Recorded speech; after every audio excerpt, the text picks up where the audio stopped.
A QR code is a great way to promote your podcast. And now, a look at this week in podcasting news. It's the Jag Show Podcast. In fact, QR codes are probably something that's been resurrected since the pandemic. They were dead before 2019.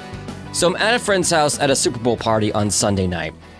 And I can't really tell you about too many of the commercials because it was a party. We're all talking, not really listening too much to the TV.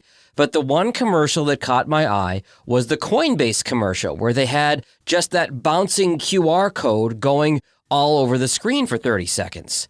I got to admit, I was intrigued, and I pulled out my phone and I scanned the screen.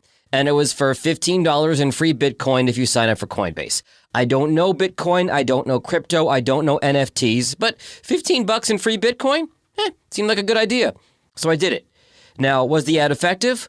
Yeah, probably a little too effective because the website crashed and I couldn't get in. Got an email in the second half of the game that said, hey, sorry about that. We're good now if you want to sign up. So I did, and I've got $15 in Bitcoin. We'll see what happens. Now, a QR code is really a great way to promote your podcast.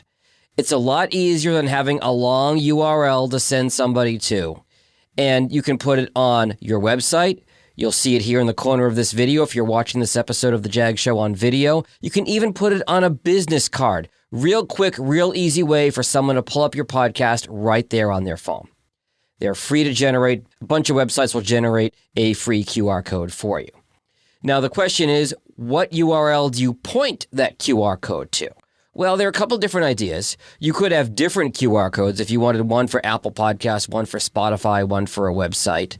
I think the best way to do it, though, and I've mentioned this in previous episodes, have your podcast on one website, which will then connect to Apple, Spotify, Google, etc., or even let a person who's not super tech savvy or into podcast apps listen to the episode right there on the website. A handy resource for this is podpage.com. I use that for my website. The free version will give you a standalone, or for $20 a month, you can tie it to your website. For example, this show lives at jagshow.jagindetroit.com. So QR codes, you've used them at restaurants. I use them to host bar trivia. Why not use one for your podcast?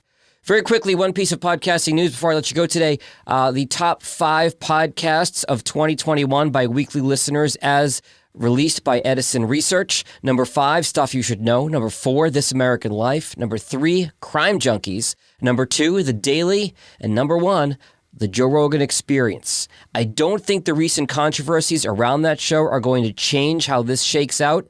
But what's really interesting is The Daily did a deep dive on The Joe Rogan Experience and everything that's happened there over the last couple weeks. Podcast on podcast crime, if you will. And they even acknowledged that in the episode. It was last week. If you want to check it out, The Daily did a deep dive on all the controversy, as Jimmy Fallon would say, around Joe Rogan.